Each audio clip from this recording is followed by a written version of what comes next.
ใจที่ได้เกิดมาผมน้องคนงามโสภาเป็นคนนี่นาขอจองในใจฟ้าคงเลือกเห็น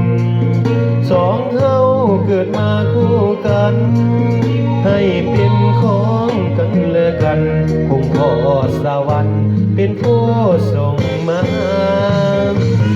มาถึงตอนนี้โอ้คนดีกลับมาเปลี่ยนใจลืมสัญญาที่เคยให้ไว้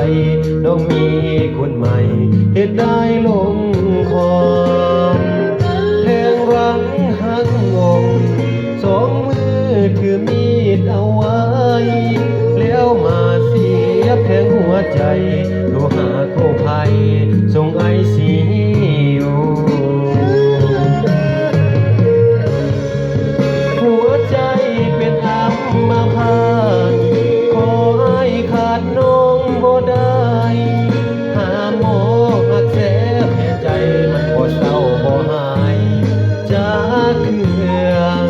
หากน้องนั้นบ่หักอายให้คงตายอยู่บ่อนนี้ได้โปรดเถิดนะคนดีอย่าปล่อยให้อายขาดใจเกิดใหม่พันคัน